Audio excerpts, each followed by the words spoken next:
मोरया। महापुराण की जय। वेदव्यास भगवान की जय। भगवान की जय। ओम नमो भगवते वासुदेवाय। स्कंद 3 अध्याय 21. कर्दमांची तपश्चर्या आणि भगवंतांचे वरदान. विदुराने विचारले, भगवन, स्वयंभुव म्हणूनचा वंश मोठा आदरणीय मानला गेला आहे. त्यात मैथुन धर्माने प्रजेची वृद्धी झाली होती. आता आपण मला त्याची कथा ऐकवावी. ब्रह्मन, आपण म्हणाला होतात की स्वयंभुव म्हणूनचे पुत्र प्रियव्रत आणि उत्तानपाद यांनी 7 द्वीपांनी वेढलेल्या पृथ्वीचे धर्मपूर्वक पालन केले होते आणि त्यांची देवहूती नावाची कन्या हिचा कर्दम प्रजापतींशी विवाह झाला होता. यम इत्यादी योगाच्या लक्षणांनी देवहूती संपन्न होती. तिच्यापासून महायोगी कर्दमांना किती संताने झाली तो सर्व प्रसंग मला सांगावा. मला तो ऐकण्याची खूप इच्छा आहे. तसेच भगवन, रुची आणि ब्रह्मदेवांचे पुत्र दक्ष प्रजापतींनी सुद्धा मनूंच्या कन्यांचे पाणीग्रहण करून त्यांच्यापासून कोणत्या प्रकारे कोणकोणती संतती उत्पन्न केली ते सर्व चरित्र मला सांगावे. मैत्रेय म्हणाले, जेव्हा ब्रह्मदेवांनी भगवान कर्दमांना आज्ञा केली की तुम्ही प्रजोत्पत्ती करावी, तेव्हा त्यांनी 10,000 वर्षापर्यंत सरस्वती नदीच्या तीरावर तपश्चर्या केली. ते एकाग्र चित्ताने प्रेमपूर्वक पूजादी उपचारांनी शरणागत वरदायक श्रीहरींची आराधना करू लागले. हे विदुरा, तेव्हा सत्ययुगाच्या प्रारंभी कमलनयन भगवान श्रीहरींनी प्रसन्न होऊन आपल्या शब्दब्रह्ममय स्वरूपाने मूर्तिमान होऊन त्यांना दर्शन दिले. भगवंतांची ती भव्य मूर्ती सूर्याप्रमाणे तेजस्वी होती. त्यांनी गळ्यात पांढऱ्या आणि निळ्या कमळांची माळ धारण केली होती. त्यांचे मुखकमल काळ्या आणि सुंदर केसांच्या बटांनी सुशोभित दिसत होते. त्यांनी स्वच्छ वस्त्र परिधान केले होते. मस्तकावर झगमगणारा सुवर्णमय मुकुट, कानात चमकणारी कुंडले आणि हातांमध्ये शंख, चक्र, गदा ही आयुधे होती. त्यांच्या एका हातात क्रीडेसाठी घेतलेले पांढरे कमळ शोभून दिसत होते. प्रभूंचे मधुर हास्यमय मुखकमल चित्त आकर्षित करून घेत होते. त्यांनी आपले चरणकमल गरुडांच्या खांद्यावर ठेवले होते. वक्षस्थळावर श्री लक्ष्मी आणि गळ्यामध्ये कौस्तुभमणी शोभून दिसत होता. प्रभूंच्या या आकाशस्थित मनोहर मूर्तीचे दर्शन करून कर्दमांना फार आनंद झाला. त्यांच्या सर्व कामना पूर्ण झाल्यामुळे त्यांनी प्रसन्न हृदयाने पृथ्वीवर मस्तक ठेवून भगवंतांना साष्टांग नमस्कार केला आणि नंतर प्रेमाने मनःपूर्वक हात जोडून सुमधुर वाणीने ते त्यांची स्तुती करू लागले. कर्दम म्हणाले, हे स्तुती करण्यायोग्य परमेश्वरा, आपण संपूर्ण सत्वगुणांचे निधी आहात. योगीजन उत्तरोत्तर शुभयोनीमध्ये जन्म घेऊन शेवटी योगस्थ झाल्यावर आपल्या ज्या दर्शनाची इच्छा करतात तेच आपले दर्शन आज आम्हाला झाल्याने आमचे नेत्र धन्य झाले. भवसागरातून पार होण्यासाठी आपले चरणकमल जहाज आहेत. असे असूनही ज्यांची बुद्धी आपल्या मायेने लोप पावली आहे तेच केवळ नरकामध्येही मिळणाऱ्या तुच्छ क्षणिक विषय सुखांसाठी त्या चरणांचा आश्रय घेतात. परंतु स्वामी, आपण तर त्यांना हे विषयभोगही देताच.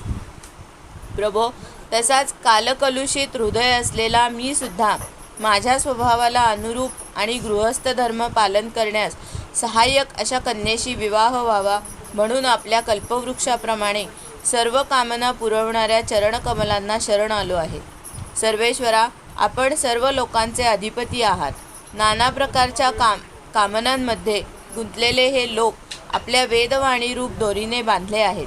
हे धर्ममूर्ते, त्यांचेच अनुकरण करीत मीही कालरूप आपल्याला कर्ममय आज्ञापालनरूप पूजा समर्पण करीत आहे. आपले भक्त विषयसक्त लोक आणि त्यांच्याच मार्गाने अनुकरण करणाऱ्या माझ्यासारख्या कर्मजड पशूंची पर्वा न करता आपल्या चरणांच्या छत्रछायेचाच आश्रय घेतात. तसेच एकमेक आपल्या गुणगानरूप चविष्ट सुधेचे पान करून आपल्या तहानभूक इत्यादी देहधर्मांना शांत करतात. प्रभो, हे कालचक्र मोठे प्रबळ आहे. साक्षात ब्रह्म याची फिरण्याची धुरी आहे. अधिक मासासह 13 महिने आरे आहेत. ते 360 दिवस जोड आहेत.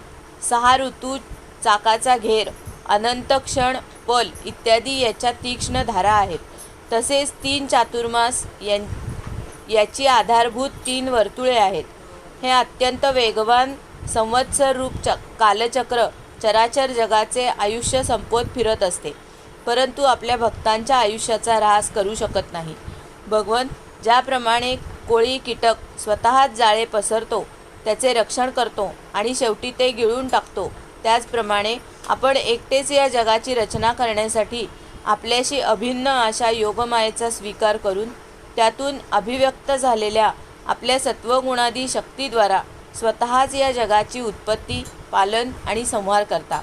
प्रभो, यावेळी आपण आपल्या तुळशीमाला मंडित मायेने परिच्छिन्न दिसणाऱ्या सगुण मूर्तीचे आम्हाला दर्शन दिले आहे. आपण आम्हा भक्तांना जे शब्दादी विषय सुख प्रदान करता ते माईक असल्याकारणाने आपल्याला जरी पसंत नसले तरी परिणामतः आमचे कल्याण करण्यासाठी असल्याने ते आम्हाला प्राप्त हो. आपण स्वरूपतः निष्क्रिय असूनसुद्धा मायेच्या द्वारा सर्व जगाचा व्यवहार चालवणारे आहात. तसेच अल्पशी उपासना करणाऱ्यांवर सुद्धा सर्व इच्छित वस्तूंचा वर्षाव करणाऱ्या आपल्या वंदनीय चरणकमलांना मी वारंवार नमस्कार करतो. मैत्रेय म्हणाले, भगवंतांच्या भुवया प्रेमपूर्ण स्मितहास्ययुक्त दृष्टीने चंचल होत होत्या. ते गरुडाच्या खांद्यावर विराजमान झाले होते. कर्दमांनी जेव्हा निष्कपट भावाने त्यांची स्तुती केली तेव्हा ते अमृतवाणीने बोलू लागले. श्री भगवान म्हणाले, ज्यासाठी तू आत्मसंयम करून माझी आराधना केली आहेस तो तुझ्या हृदयातील हेतू जाणून मी अगोदरच तशी व्यवस्था केली आहे. प्रजापते, माझी आराधना कधीच निष्फळ होत नाही. त्यातून ज्याचे चित्त नेहमी माझ्या ठिकाणी लागलेले असते त्या तुझ्यासारख्या महात्म्या लोकांनी केलेली उपासना तर अधिकच फलदायी होते. प्रजापती पुत्र सदाचार संपन्न सम्राट स्वयंभुव मनु ब्रह्मावर्तामध्ये राहून 7 समुद्रांनी वेढलेल्या सर्व पृथ्वीचे राज्य करीत आहे. विप्रवर, जो धर्मज्ञ राजर्षी मनु शतरूपा राणीबरोबर तुला भेटण्यासाठी परवा येथे येईल, त्याची एक रूप, यौवन, शील आदी गुणांनी संपन्न काळेभोर डोळे असलेली कन्या यावेळी विवाहाला योग्य झाली आहे. प्रजापते, तू तिच्यासाठी सर्व दृष्टींनी योग्य आहेस, म्हणून ते तुलाच ती कन्या अर्पण करतील. ब्रह्मन, गेल्या अनेक वर्षापासून तुझे चित्त जशा पत्नीची इच्छा करीत आहे तशीच ती राजकन्या लवकरच तुझी पत्नी होऊन तुझी यथेष्ट सेवा करेल. ती तुझे वीर्य आपल्या गर्भात धारण करून त्यापासून 9 कन्या उत्पन्न करील आणि पुन्हा त्या कन्यांपासून लोकरीतीला अनुसरून मरीची आदी ऋषीगण पुत्र उत्पन्न करतील. तू सुद्धा माझ्या आज्ञेचे यथायोग्य पालन करून शुद्ध चित्त होऊन नंतर आपली सर्व कर्मफळे मला अर्पण करून मलाच प्राप्त होशील. जीवांवर दया करून तू आत्मज्ञान प्राप्त करशील आणि नंतर सर्वांना अभयदान देऊन स्वतःसहित संपूर्ण जगताला माझ्यामध्ये आणि मला तुझ्यात स्थित असलेला पाहशील. महामुनी, मी सुद्धा माझ्या अंशकलारूपाने तुझ्या तेजापासून तुझी पत्नी देवहूतीच्या गर्भात अवतीर्ण होऊन सांख्यशास्त्राची रचना करीन. मैत्रेय म्हणाले, कर्दम ऋषींना असे सांगून इंद्रिये अंतर्मुख झाल्यावरच प्रगट होणारे श्रीहरी सरस्वती नदीने घेरलेल्या बिंदुरस तीर्थावरून निघून गेले. भगवंतांच्या सिद्ध मार्गाची सर्व सिद्ध पुरुष प्रशंसा करतात. कर्दम पाहत असतानाच ते त्या मार्गाने गरुडाच्या पंखातून प्रगट झालेल्या सामवेदाच्या आधारभूत ऋचा ऐकत निघाले. श्रीहरी निघून गेल्यानंतर त्यांनी सांगितलेल्या काळाची वाट पाहत भगवान कर्दम ऋषी बिंदू सरोवरावरच राहिले. वीरवर, इकडे मनुसुद्धा महाराणी शतरूपा आणि कन्या यांना सुवर्णजडित रथात बसवून पृथ्वीवर फिरत फिरत भगवंतांनी जो दिवस सांगितला होता त्या दिवशी शांतिपरायण महर्षी कर्दमांच्या त्या आश्रमात पोहोचले. सरस्वतीच्या पाण्याने भरलेले ते बिंदू सरोवर असे स्थान आहे की जेथे आपला शरणागत भक्त कर्दमाबद्दल उत्पन्न झालेल्या अत्यंत करुणेने भगवंतांच्या डोळ्यातून अश्रुबिंदू ओघळत होते. ते फार पवित्र तीर्थ आहे. याचे पाणी कल्याणप्रद आणि अमृतासारखे मधुर आहे. तसेच महर्षीगण नेहमी याचे सेवन करतात. हे बिंदू सरोवर पवित्र वृक्षवेलींनी वेढलेले होते. त्यात निरनिराळे शब्द करणारे पवित्र पशुपक्षी राहत होते. ते स्थान सर्व ऋतूंमधील फळांनी आणि फुलांनी संपन्न होते आणि सुंदर वनराई याची शोभा वाढवित होती. तेथे मदमस्त पक्ष्यांचे थवे किलबिलाट करीत होते. धुंद भ्रमर गुंजारव करीत होते. आनंदित मोर पिसारा फुलवून नृत्य करीत होते आणि आनंदित झालेले कोकिळ कुहू कुहू करून एकमेकांना बोलवीत होते. तो आश्रम कदंब, चंपक, अशोक, करंज, बकुळ, आसणा, कुंद, मंदार, कुडा आणि लहान लहान आम्रवृक्षांनी अलंकृत झाला होता. तेथे कारंडव, बदक, बेडूक, हंस, कुरर, पाणकोंबडा, सारस, चकवे आणि चकोर पक्षी मधुर किलबिलाट करीत होते. तसेच हरिण, डुक्कर, साळी, गवे, हत्ती, वानर, सिंह, माकडे, मुंगूस, कस्तुरी मृग आदी पशूंनी तो आश्रम भरलेला होता. आदिराजा मनू त्या श्रेष्ठ तीर्थाच्या ठिकाणी कन्येसह पोचल्यावर मुनिवर कर्दम अग्निहोत्र करून बसलेले त्यांनी पाहिले.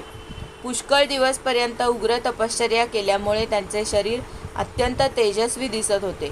तसेच भगवंतांनी स्नेहपूर्ण नजरेने पाहिल्यामुळे आणि त्यांनी उच्चारलेल्या कर्णामृत रूप मधुर वचनांच्या श्रवणाने इतके दिवस तपश्चर्या करूनही ते विशेष दुर्बल दिसत नव्हते. ते उंच होते. त्यांचे नेत्र कमलदलासारखे होते. डोक्यावर जटा शोभून दिसत होत्या आणि कमरेला वल्कले होती. त्यांनी जवळून पाहिले तर संस्कार न केलेल्या बहुमोल रत्नांसारखे ते मलिन दिसत होते. नंतर महाराज स्वयंभुव मनूला आपल्या पर्णकुटीत येऊन प्रणाम करताना पाहून त्यांनी त्याला आशीर्वाद देऊन प्रसन्न केले आणि यथोचित आदरातिथ्य करून त्याचे स्वागत केले. पूजेचा स्वीकार करून जेव्हा मनू स्वस्थ चित्ताने आसनावर बसले तेव्हा मुनिवर कर्दमांनी भगवंतांच्या आज्ञेचे स्मरण होऊन आपल्या मधुर वाणीने त्यांना प्रसन्न करीत म्हटले, महाराज, आपण भगवान विष्णूंचे पालन शक्तिरूप आहात, म्हणून आपले संचार करणे हे निश्चितच सज्जनांचे रक्षण आणि दुष्टांचा संहार करण्यासाठीच आहे. आपण साक्षात विष्णू स्वरूप आहात. तसेच निरनिराळ्या कार्यांसाठी सूर्य, चंद्र, अग्नी, इंद्र, वायू, यम, धर्म आणि वरुण इत्यादी सर्व रूपे धारण करता. आपणास नमस्कार असो. आपण रत्नजडित विजयी रथावर आरूढ होऊन आपल्या तेजस्वी प्रचंड धनुष्याचा टणत्कार करीत त्या रथाच्या गडगडाटाने सुद्धा पापी लोकांना भय उत्पन्न करता आणि आपल्या सेनेच्या पायांनी रगडलेल्या भूमंडलाचा थरकाप करीत आपल्या त्या विशाल सेनेला बरोबर घेऊन पृथ्वीवर सूर्याप्रमाणे भ्रमण करता. आपण असे केले नाही तर भगवंतांनी निर्माण केलेल्या वर्णाश्रम धर्माची मर्यादा चोर, डाकू इत्यादी तत्काल नाहीशी करतील आणि विषयलोलूप निरंकुश मानवांच्या द्वारे सगळीकडे अधर्माचा प्रसार होईल. जर आपण जगाच्या बाबतीत निष्काळजी झाला तर हे जग दुराचारी लोकांच्या तावडीत सापडून नष्ट होईल. तरीसुद्धा वीरवर, मी आपल्याला विचारतो की यावेळी आपले कोणत्या कारणाने इथे आगमन झाले आहे. आपण मला आज्ञा करावी, तिचा मी निष्कपट भावाने स्वीकार करी. अध्याय 21 समाप्त. गोपाल कृष्ण भगवान की जय. मोरया. महापुराण की जय. व्यास भगवान की जय. श्री शुक महाराज की जय. गोपाल कृष्ण भगवान की जय. ओम नमो भगवते वासुदेवाय. स्कंद 3 अध्याय 22. देवहूती बरोबर कर्दम प्रजापतींचा विवाह. मैत्रेय म्हणाले, अशा प्रकारे जेव्हा कर्दमांनी मनूंच्या संपूर्ण गुणांचे आणि कर्मांच्या श्रेष्ठतेचे वर्णन केले तेव्हा तो काहीसे संकोचून निवृत्तीपरायण मुनींना म्हणाला. मनू म्हणाला, वेदमूर्ती भगवान ब्रह्मदेवांनी आपल्या वेदमय रूपाचे रक्षण करण्यासाठी तप, विद्या आणि योगसंपन्न तसेच विषयांमध्ये अनासक्त अशा तुम्हा ब्राह्मणांना आपल्या मुखापासून प्रगट केले आहे. नंतर हजारो चरण असलेल्या त्या विराट पुरुषाने सर्वांचे रक्षण करण्यासाठीच आपल्या हजारो भुजांपासून आम्हा क्षत्रियांना उत्पन्न केले आहे. अशा प्रकारे ब्राह्मण त्यांचे हृदय आणि क्षत्रिय शरीर म्हणविले जाते. म्हणून एकाच शरीराशी संबंधित असल्याकारणाने आपापले आणि एक दुसऱ्याचे संरक्षण करणाऱ्या त्या ब्राह्मण आणि क्षत्रियांचे वास्तविक श्रीहरीच रक्षण करतात. ते सर्व कार्यांचे कारणरूप असूनही वास्तविक पाहता निर्विकार आहेत. आपल्या केवळ दर्शनानेच माझे सर्व संदेह दूर झाले आहेत, कारण आपण माझ्या प्रशंसेच्या निमित्ताने प्रजापालन करण्याची इच्छा ठेवणाऱ्या राजाच्या धर्माचे मोठ्या प्रेमाने निरूपण केले आहे. ज्यांनी आपली इंद्रिये जिंकलेली नाहीत अशांना आपले दर्शन अत्यंत दुर्लभ आहे. माझे मोठे भाग्य आहे की मला आपले दर्शन झाले आणि मी आपल्या चरणांची पवित्र धूळ आपल्या मस्तकी ठेवू शकलो. माझा भाग्योदय झाला म्हणूनच आपण मला राजधर्माचा उपदेश देऊन माझ्यावर मोठीच कृपा केली आणि मी सुद्धा माझे प्रारब्ध उजाडल्यामुळेच आपली पवित्र वाणी एकाग्रतेने ऐकली. हे मुने, या कन्येच्या स्नेहामुळे माझे चित्त फार चिंताग्रस्त झाले आहे. म्हणून नम्र अशा माझी ही विनंती आणि प्रार्थना आपण कृपया ऐकावी. प्रियव्रत आणि उत्तानपादाची बहीण असलेली माझी ही कन्या वय, शील आणि गुण यांनी संपन्न असा पती मिळण्याची इच्छा करीत आहे. जेव्हा हिने नारदांच्या मुखातून आपले शील, विद्या, रूप, वय आणि गुणांचे वर्णन ऐकले तेव्हापासूनच तिने आपल्याला पती म्हणून वरण्याचा निश्चय केला आहे. हे द्विजवर, मी मोठ्या श्रद्धेने आपल्याला ही कन्या अर्पण करीत आहे. आपण हिचा स्वीकार करावा. गृहस्थाला उचित अशी सर्व कर्मे करण्यास ही सर्व दृष्टीने आपल्याला योग्य आहे. जो भोग स्वतःहून प्राप्त होईल त्याची अवहेलना करणे विरक्त पुरुषाला सुद्धा योग्य नाही, तर मग विषयासक्तबद्दल काय सांगावे. जो पुरुष स्वतः प्राप्त झालेल्या भोगाचा आदर करीत नाही आणि एखाद्या कंजूस माणसापुढे हात पसरतो त्याचे सर्व दूर पसरलेले यशही नाहीसे होते आणि दुसऱ्यांनी तिरस्कार केल्याने त्यांचा मानभंग होतो. हे विद्वान, मी असे ऐकले आहे की आपण विवाह करण्यासाठी उत्सुक आहात. म्हणून ठराविक काळापुरते ब्रह्मचर्य पाळणाऱ्या आपण या कन्येचा स्वीकार करावा. मी हिला आपल्याला अर्पण करीत आहे. कर्दम मुनी म्हणाले, ठीक आहे, विवाह करण्याची माझी इच्छा आहे आणि आपल्या कन्येचा अजून कोणाशी वांगनिश्चय झालेला नाही. म्हणून आम्हा दोघांचा सर्वश्रेष्ठ अशा ब्राह्मविधीने विवाह होणे उचित ठरेल. हे राजन, तुझ्या या मुलीचा वेदोक्त विवाह विधीमध्ये प्रसिद्ध असलेला संतान उत्पादनरूप मनोरथ पूर्ण होईल. जी आपल्या अंगकांतीने शोभा देणाऱ्या अलंकारांनाही तुच्छ करीत आहे अशा आपल्या कन्येचा कोण आदर करणार नाही. ही कन्या एक दिवस आपल्या महालाच्या गच्चीवर चेंडू खेळत होती. चेंडूच्या मागे मागे पळताना हिचे डोळे चंचल होत होते आणि पायातील नुपूर मधुर झंकार करीत होते. त्यावेळी हिला पाहून विश्वासवसू गंधर्व मोहाने बेशुद्ध होऊन आपल्या विमानातून खाली पडला होता. तीच यावेळी तेथे स्वतः येऊन विनंती करीत आहे. अशा स्थितीत कोणता शहाणा पुरुष हिचा स्वीकार करणार नाही. ही तर साक्षात महाराज स्वयंभुव म्हणूनची कन्या आणि उत्पान्नपादाची प्रिय बहीण आहे. तसेच सुंदर स्त्रियांमध्ये ही रत्न आहे. ज्यांनी कधी श्रीलक्ष्मीच्या चरणांची उपासना केलेली नाही त्यांना तर हिचे दर्शनसुद्धा होऊ शकणार नाही. म्हणून मी या आपल्या साध्वी कन्येचा अवश्य स्वीकार करीन, परंतु एका अटीवर. जोपर्यंत हिला संतान होणार नाही तोपर्यंत गृहस्थ धर्मानुसार मी हिच्या समवेत राहीन. त्यानंतर भगवंतांनी सांगितलेल्या संन्यासप्रधान हिंसारहित शमदमादी धर्मांना प्राधान्य देईन. ज्यांच्यापासून या वैचित्र्यपूर्ण जगाची उत्पत्ती झाली आहे, ज्यांच्यामध्ये हे लीन होते आणि ज्यांच्या आश्रयाने हे स्थित आहे, ते प्रजापतींचेही पती असलेले भगवान श्री अनंत मला श्रेष्ठ प्रमाण आहेत. मैत्रेय म्हणाले, धनुर्धर विदुरा, कर्दममुनी केवळ एवढेच बोलू शकले. नंतर ते हृदयात भगवान कमलनाभांचे ध्यान करीत स्तब्ध झाले. त्यावेळी त्यांच्या मंद हास्ययुक्त मुखकमलाला पाहून देवहूतीचे चित्त त्यांच्यावर लुब्ध झाले. म्हणून महाराणी शतरूपा आणि राजकुमारीची स्पष्ट अनुमती जाणून अनेक गुणांनी संपन्न असलेल्या कर्दमांना त्यांच्याच सारखी गुणवती कन्या आनंदाने प्रदान केली. यावेळी महाराणी शतरूपाने सुद्धा कन्या आणि जावई यांना मोठ्या प्रेमाने पुष्कळशी बहुमोल वस्त्रे, अलंकार आणि गृहस्थाश्रमाला उचित असे साहित्य दिले. अशा प्रकारे सुयोग्य वराला आपली कन्या देऊन महाराज मनू निश्चिंत झाला. निरोप घेताना तिचा वियोग सहन न होऊन उत्कंठतेने चित्त व्याकुळ झाल्यामुळे तिला छातीशी कवटाळून मुली बाळे म्हणत तो रडू लागला. तेव्हा त्यांच्या नेत्रातून अश्रूंच्या धारा वाहू लागल्या आणि त्या अश्रूंनी त्यांनी देवहूतीची सारी वेणी भिजवली. नंतर कर्दमांचा निरोप घेऊन त्यांच्या अनुमतीने तो राणी व परिवारासह रथावर बसून ऋषिकुलांनी सेवन केलेल्या सरस्वती नदीच्या दोन्ही तीरावरील शांत मुनींच्या आश्रमांची शोभा पाहत आपल्या राजधानीला परतला. आपले महाराज येत आहेत हे जाणून ब्रह्मावर्तातील प्रजा अत्यंत आनंदित होऊन स्तुती, गाणी आणि मंगलवाद्यांसह स्वागत करण्यासाठी सामोरी आली. सर्व वैभवाने संपन्न असणारी बहिर्ष्मती नगरी मनूंची राजधानी होती.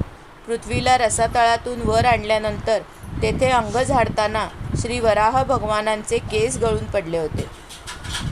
तेच केस नंतर नेहमी हिरवेगार असणारे दर्भ आणि लव्हाळे झाले. त्यांच्याद्वारा मनूंनी यज्ञात विघ्न उत्पन्न करणाऱ्या दैत्यांचा पराभव करून यज्ञ केले. ज्यांच्याकडून भूमिरूप निवासस्थान प्राप्त झाले त्या श्री यज्ञ भगवानांसाठी महाराज मनूंनी याच ठिकाणी दर्भ आणि लव्हाळे यांचे आसन अंथरून यज्ञ केले होते. ज्या बहिर्ष्मती पुरीत मनू निवास करीत होता तेथे जाऊन त्याने आध्यात्मिक, आदिदैविक आणि आदिभौतिक ताप नाहीसे करणाऱ्या राजभवनामध्ये प्रवेश केला.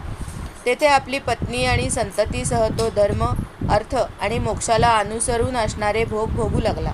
तेथे प्रातःकाळी गंधर्व आपल्या पत्नीसह त्यांचे गुणगान करीत, परंतु मनू मात्र त्यात आसक्त न होता प्रेमपूर्ण हृदयाने श्रीहरींच्या कथा ऐकत असे. मनू आपल्या इच्छेनुसार भोग निर्माण करण्यात कुशल असूनही मननशील आणि भगवतपरायण असलेल्या त्याला भोग जराही विचलित करू शकत नव्हते. भगवान विष्णूंच्या कथांचे श्रवण, ध्यान, रचना आणि निरूपण करीत राहिल्या कारणाने त्यांचे मन्वंतर व्यतीत होत असतानाचे क्षण कधीच वाया जात नव्हते. अशा प्रकारे आपल्या जागृती आदी 3 अवस्था किंवा 3 गुणांचा पराभव करून त्याने भगवान वासुदेवांच्या कथाप्रसंगांमध्ये आपल्या मन्वंतराची 71 चतुर्युगे घालविली. व्यासपुत्र विदुरा, जो पुरुष श्रीहरींच्या आश्रयाने राहतो त्याला शारीरिक, मानसिक, दैविक, मानुषिक किंवा भौतिक दुःखे कशी त्रास देणार? मनू नेहमी सर्व प्राण्यांचे हित करण्यात व्यग्र असे. मुनींनी विचारल्यानंतर त्याने माणसांच्या वर्णाश्रमांचे अनेक प्रकारचे कल्याणकारक धर्म वर्णन केले आहेत. जगातील सर्वप्रथम सम्राट महाराज मनूंचे वर्णन करण्यास योग्य अशा अद्भुत चरित्रांचे मी वर्णन केले. आता त्यांच्या कन्येचा प्रभाव ऐक. अध्याय 22 समाप्त. गोपाल कृष्ण भगवान की जय. हरे नमः. हरे नमः. गोपाल कृष्ण भगवान की जय. श्रीमद् भागवत महापुराण की जय. श्री शुक महाराज की जय. ओम नमो भगवते वासुदेवाय. स्कंद 3 अध्याय 23. कर्दम आणि देवहूती यांचा विहार. मैत्रेय म्हणाले, माता पिता निघून गेल्यानंतर पतीचे मनोगत ओळखण्यात कुशल साध्वी देवहूती श्री पार्वती ज्याप्रमाणे भगवान शंकरांची सेवा करी त्याप्रमाणे कर्दमांची दररोज मनपूर्वक सेवा करू लागली. हे विदुरा, तिने कामवासना, दंभ, द्वेष, लोभ, पाप आणि मद यांचा त्याग करून दक्षतेने आणि चिकाटीने पतीच्या सेवेत नित्य तत्पर राहून विश्वास, पतिव्रता, गौरव, संयम, शुश्रूषा, प्रेम आणि मधुर भाषण आदी गुणांनी आपल्या परमतेजस्वी पतिदेवांना संतुष्ट केले. देवहूती देवांपेक्षाही श्रेष्ठ असणाऱ्या पतीपासून मोठमोठ्या आशा मनाशी बाळगून त्यांच्या सेवेत तत्पर असे. या प्रकारे पुष्कळ काळपर्यंत सेवा करणाऱ्या मनुपुत्रीला व्रतादींचे पालन केल्याने दुर्बल झालेली पाहून देवर्षी कर्दमांना कळवळ आला आणि प्रेमाने सद्गदित झालेल्या वाणीने ते तिला म्हणाले. कर्दम म्हणाले, हे मनुपुत्री, तू माझा मोठा आदर केला आहेस. तू करीत असलेली उत्तम सेवा आणि परमभक्ती यांमुळे मी फार संतुष्ट झालो आहे. देह धारण करणाऱ्या सर्वांना आपला देह ही अत्यंत प्रिय आणि आदराची वस्तू असते, परंतु तू माझ्यासाठी त्याच्या क्षीण होण्याची जराही पर्वा केली नाहीस. म्हणून आपल्या धर्माचे पालन करीत राहिल्यामुळे मला तप, समाधी, उपासना आणि योगद्वारा भय आणि शोकरहित अशा ज्या भगवत प्रसाद स्वरूप विभूती प्राप्त झाल्या आहेत, त्यावर माझ्या सेवेच्या प्रभावाने आता तुझाही अधिकार आहे. मी तुला दिव्य दृष्टी देतो, त्यायोगे तू त्या पहा. इतर जे भोग आहेत ते श्रीहरींच्या वक्रदृष्टीने नाहीसे होणार आहेत, म्हणून यांच्यासमोर ते काहीच नाहीत. तू माझ्या सेवेने कृतार्थ झाली आहेस. आपल्या पतिव्रता धर्माचे पालन केल्याने तुला हे दिव्य भोग प्राप्त झाले आहेत. तू भोग. आम्ही राजे आहोत, आम्हाला सर्व काही सहज मिळणे शक्य आहे, असा अभिमान असणाऱ्या माणसांना या दिव्य भोगांची प्राप्ती होणे कठीण आहे. कर्दमांचे हे बोलणे ऐकून आपले पतिदेव संपूर्ण योगमाया आणि विद्यांमध्ये निष्णात आहेत असे जाणून त्या अबलेची सर्व चिंता नाहीशी झाली. तिचे मुखकमल लज्जायुक्त मधुर हास्याने प्रसन्न झाले आणि ती विनय व प्रेमाने सद्गतीत झालेल्या वाणीने म्हणाली. देवहूती म्हणाली, हे द्विजश्रेष्ठ स्वामी, योगशक्ती आणि त्रिगुणात्मक मायेवर निरंकुश अधिकार असणाऱ्या आपल्याला हे सर्व ऐश्वर्य प्राप्त आहे हे मला माहीत आहे. हे प्रभो, आपण जी प्रतिज्ञा केली होती की मी तुझ्याशी गृहस्थ सुखाचा एकदा उपभोग घेईन आणि त्याची आता पूर्तता करावी. कारण श्रेष्ठ पतींकडून संतान प्राप्त होणे हा पतिव्रता स्त्रीला मोठा लाभ आहे. आपल्या समागमासाठी शास्त्रानुसार जे कर्तव्य असेल ते आपण मला सांगावे, जेणेकरून मिलनाच्या तीव्र इच्छेने दुर्बल झालेले माझे हे शरीर आपल्या अंगसंघासाठी योग्य होईल. कारण आपणच वाढवलेली माझी ही कामवासना मला त्रस्त करीत आहे. म्हणून स्वामी, या कार्यासाठी योग्य भवनाचाही विचार करावा. मैत्रेय म्हणाले, विदुरा, आपल्या प्रियेची इच्छा पूर्ण करण्यासाठी कर्दम मुनींनी त्याचवेळी योग सामर्थ्याने इच्छित ठिकाणी जाणारे एक विमान तयार केले. हे विमान सर्व प्रकारचे इच्छित भोग देणारे, अत्यंत सुंदर, सर्व प्रकारच्या रत्नांनी युक्त, उत्तरोत्तर सर्व संपत्तीची वाढ होत जाणारे आणि रत्नजडित खांबांनी सुशोभित होते. ते सर्व ऋतूंमध्ये सुखदायक होते. त्यात जिकडे तिकडे सर्व प्रकारची दिव्य सामग्री ठेवलेली होती. तसेच ते चित्रविचित्र रेशमी झुमरे आणि पताकांनी सजवलेले होते, ज्यांच्यावर भ्रमर मधुर गुंजारव करीत होते. अशा रंगीबेरंगी फुलांच्या माळांनी तसेच अनेक प्रकारच्या सुती आणि रेशमी वस्त्रांनी ते अत्यंत शोभायमान दिसत होते. एकावर एक अशा तयार केलेल्या महालांमध्ये ठेवलेल्या वेगवेगळ्या शय्या, पलंग, पंखे आणि आसने यांमुळे ते फारच सुंदर वाटत होते. सर्व भिंतींवर केलेली शिल्परचना अतिशय शोभत होती. तेथे पाचूची फरशी आणि पोवळ्याचे सोपे तयार केले होते. पोवळ्यांच्या उंबरठ्यांवर हिऱ्यांचे दरवाजे तसेच इंद्रनील मण्यांच्या शिखरांवर सोन्याचे कलश बसवले होते. हिरेजडित भिंतीवर पद्मराग मणी लावलेले होते. ते विमानाच्या डोळ्यांसारखे दिसत होते आणि त्यावर रंगीबेरंगी चांदवे आणि बहुमूल्य सोन्याच्या तोरणांनी ते सजवले होते. त्या विमानात ठिकठिकाणी असलेल्या कृत्रिम हंस आणि कबुतरांना आपल्यासारखेच समजून पुष्कळसे हंस आणि कबूतर यांच्याजवळ बसून आपल्या बोलीत बोलत होते. त्यात आवश्यकतेनुसार क्रीडांगणे, शयनगृहे, बैठका, अंगण आणि चौक बनवले गेले होते. त्यामुळे ते विमान स्वतः कर्दमांना आश्चर्यचकित करीत होते. असे सुंदर घर पाहून सुद्धा जेव्हा देवहूती प्रसन्न झाली नाही, तेव्हा सर्वांच्या अंतरंगातील भाव जाणणारे कर्दम स्वतःच म्हणाले, प्रिये, तू या बिंदू सरोवरात स्नान करून या विमानात चढ. हे भगवान विष्णूंनी रचलेले तीर्थक्षेत्र मनुष्यांच्या सर्व कामना पुरवणारे आहे. कमललोचना देवहूतीने आपल्या पतीचे म्हणणे मानून सरस्वतीच्या पवित्र जलाने भरलेल्या त्या सरोवरात प्रवेश केला. त्यावेळी ती मलिन साडी नेसलेली होती. केसांच्या गुंडाळ्या झाल्या होत्या. तिचे शरीर मलिन झाले होते आणि स्तन निस्तेज झाले होते. सरोवरात बुडी मारल्यानंतर तिने तेथे एका महालात 1000 कन्या पाहिल्या.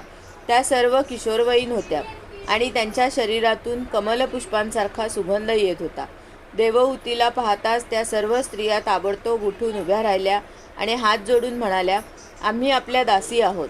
आपण आज्ञा करा. आम्ही आपली काय सेवा करू? तेव्हा स्वामिनीचा सन्मान करणाऱ्या त्या स्त्रियांनी बहुमूल्य उटणे आणि सुगंधित द्रव्यांनी मिश्रित अशा पाण्याने मनस्विनी देवहूतीला स्नान घातले. तेथेच तिला 2 नवीन आणि निर्मल रेशमी वस्त्र परिधान करण्यासाठी दिली.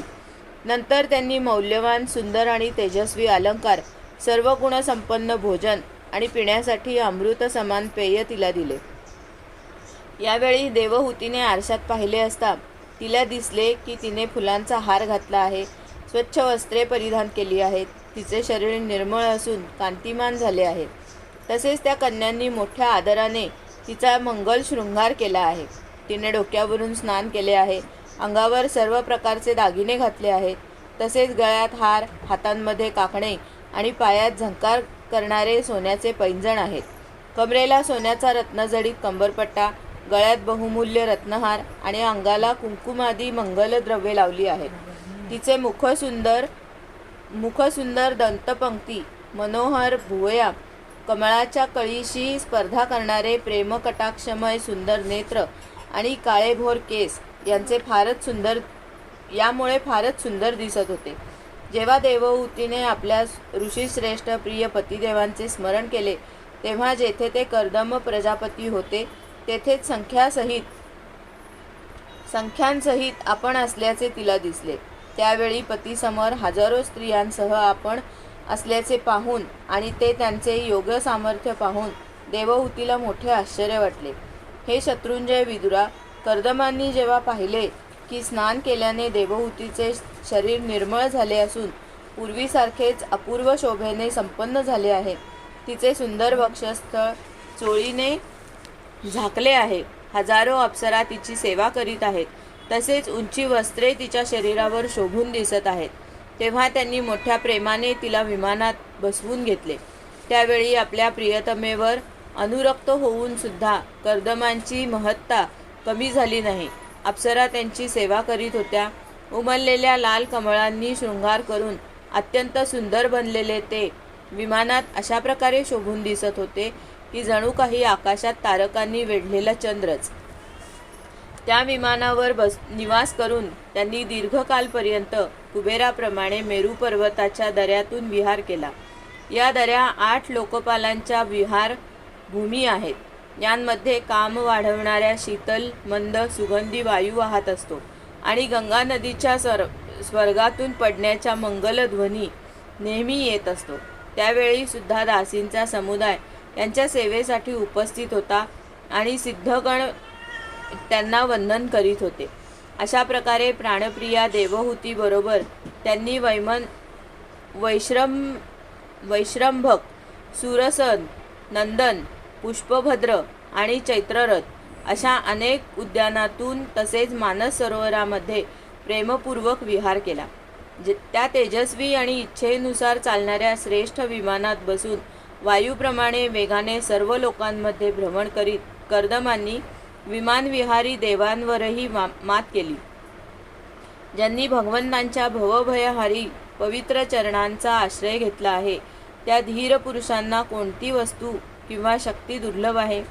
अशा प्रकारे महायोगी कर्दमांनी हे सर्व भूमंडल, जे द्वीप, वर्ष इत्यादींच्या विचित्र रचनेमुळे मोठे आश्चर्यमय असे वाटत होते, ते आपल्या प्रियेला दाखवून ते आपल्या आश्रमात परतले. नंतर त्यांनी स्वतःला 9 रूपात विभक्त करून रतिसुखासाठी अत्यंत उत्सुक अशा मनुकुमारी देवहूतीला आनंदित करीत तिच्याबरोबर पुष्कळ वर्षेपर्यंत विहार केला. परंतु एवढा दीर्घ कालावधी सुद्धा एका मुहूर्ताप्रमाणे निघून गेला. त्या विमानातील रतिसुख वाढविणाऱ्या मोठ्या सुंदर शय्येचा आश्रय घेऊन आपल्या परमरूपमान प्रियतमाबरोबर राहणाऱ्या देवहूतीला एवढा काळ कधी गेला कळलाच नाही. अशा प्रकारे त्या कामासक्त दाम्पत्याचा तो काळ आपल्या योगबळाने शेकडो वर्षापर्यंत विहार करीत असताना सुद्धा अधिक थोड्या वेळाप्रमाणे निघून गेला. आत्मज्ञानी कर्दम सर्व प्रकारचे संकल्प जाणत होते, म्हणून देवहूती संतान प्राप्तीसाठी उत्सुक आहे असे पाहून तसेच भगवंतांच्या आदेशाचे स्मरण करून त्यांनी आपल्या स्वरूपाचे 9 विभाग केले आणि कन्यांच्या उत्पत्तीसाठी एकाग्र चित्ताने अर्धांग रूपाने आपल्या पत्नीची भावना करून तिच्या गर्भात वीर्य स्थापित केले. त्यामुळे देवहूतीला एकाच वेळी 9 कन्या झाल्या. त्या सर्वांग सुंदर होत्या आणि त्यांच्या शरीरातून लाल कमळाच्या सुगंधासारखा सुगंध येत होता. यावेळी शुद्ध स्वभावाच्या सती देवहूतीने पाहिले की अगोदर केलेल्या प्रतिज्ञेनुसार तिचे पती संन्यासाश्रम ग्रहण करून वनामध्ये जाऊ इच्छितात. तेव्हा ती आपले अश्रू आवरून धरून शिवाय हास्यवदनाने व्याकुळ आणि संतप्त हृदयाने हळुवारपणे आपल्या मधुर वाणीने बोलू लागली. त्यावेळी मान खाली घालून नखरूप मणिमंडित चरणाने ती जमीन उकरीत होती. देवहूती म्हणाली, भगवन, आपण जी प्रतिज्ञा केली होती ती पूर्ण केली, तरीसुद्धा मी आपल्याला शरण आले आहे, म्हणून आपण मला अभय द्यावे. ब्रह्मन, या कन्यांसाठी सुयोग्य वर शोधावे आणि आपण वनात गेल्यानंतर माझा जन्म मरणरूप शोक दूर करण्यासाठी सुद्धा कोणाची तरी आवश्यकता आहे. प्रभो, आतापर्यंत परमात्म्याशी विन्मुख राहून माझा जो कालावधी इंद्रिय सुख भोगण्यात व्यतीत झाला तो निरर्थक गेला. आपल्या अत्युच्च प्रभावाला न जाणल्याने मी इंद्रियांच्या विषयात आसक्त राहिले आणि आपल्यावर प्रेम केले. तथापि आपण माझे संसार भय नाहीसे करावे. अज्ञानामुळे असत्पुरुषांशी केलेला संग संसार बंधनाला कारण होतो, तोच सत्पुरुषांशी केलेला अनासक्ती प्राप्त करून देतो. संसारात ज्या कर्मांमुळे धर्मसंपादन होत नाही, वैराग्य उत्पन्न होत नाही आणि भगवंतांची सेवाही होत नाही, तो मनुष्य जिवंत असूनही मेल्याप्रमाणेच होय. मी खरोखरच भगवंतांच्या मायेने पूर्णपणे फसले गेले, कारण आपल्यासारखा मुक्ती प्रदान करणारा पती प्राप्त होऊन सुद्धा मी संसार बंधनातून सुटण्याची इच्छा केली नाही. अध्याय 23 समाप्त. गोपाल कृष्ण भगवान की जय. हरे नमः हरे नमः हरे नमः.